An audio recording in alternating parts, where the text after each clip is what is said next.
Today, I want to talk about habits and about changing things in our lives and in our businesses because a lot of the time we set these goals and we end up being like, okay, so to reach this goal, I need to create these big habit changes for myself or my life, or even people around me as well have to adjust to these new, sometimes really big changes. And that can be hard both for you and your surroundings. So, what I really want you to think about, what I want to focus on today is the small habits, the small things you can do that can help you so much in the process.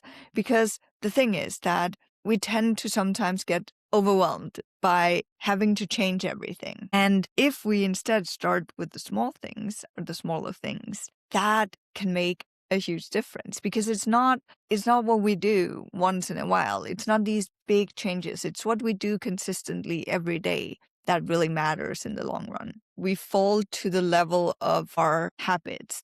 So basically, we can have all of these ideas and all of these like thoughts and like, oh, I want to do this. And when you have a lot of energy, when you have a lot of momentum, you can get so much done. You can do so many amazing things and you can reach so much. But the thing is, what you can really use as your guide is your habits, because what you then do when you have a bad day, you will keep to your habits most of the time, at least, and your systems. So the things that are just on autopilot for you. There's this whole like system one, system two thinking, that Daniel Kahneman, I can recommend that book. I think it's called System One, System Two Thinking. I'll link it in the description for the video.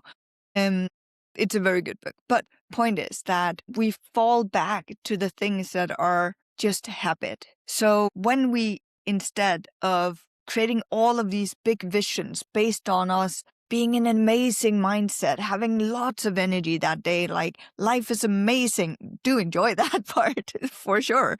But the problem is life is a roller coaster, right? You're going to have ups and downs. So remember to find those habits that can be your base, where it's like, I know I'm always going to get these. And then just start working on those.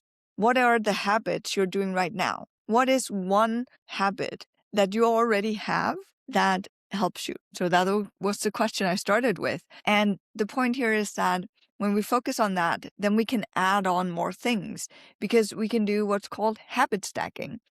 If we have one good habit we're already doing consistently that really works for us, and we want to reach a goal, but we need to implement other habits to reach that goal, we can stack the new habit with the old one, because that's going to make it easier for us to implement that new habit. An example could be you want to start taking vitamins, then place the vitamins just next to your toothbrush because you're brushing your teeth every morning.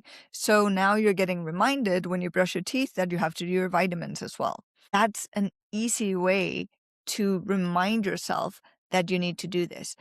When we want to create new habits, when we want to reach new goals that require us to create new habits, we really want to start with the ones we already have. So one thing, what is the good habits we already have that will help us reach that goal?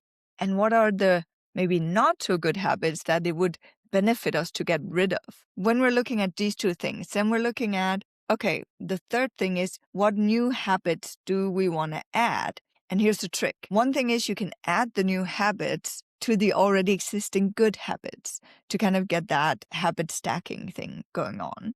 But what we can also do is figure out, is there any of the bad habits we already have that we could change out with our new habits? Because it's really hard to just quit a habit without having something to put instead. So this is why you see when people quit smoking, a lot of people will start eating gum or start like having a pen that they'll twitch around with. They are replacing the bad habit with a new habit that's hopefully helpful for them. That is the idea. That's healthier. That helps them get to the next goal. So what is it that we can do that can help us change the bad habits into good habits, or at least not bad habits, neutral habits maybe to start, and that's also aligned with the goal we want to reach. So I think it's so important that we really think about the habits we create around us and how they influence our everyday life. Some research, to be honest, there's so much different research on this, but about 66 days is how long it takes to implement a habit. So when you need to create a new habit, try and set that as a goal.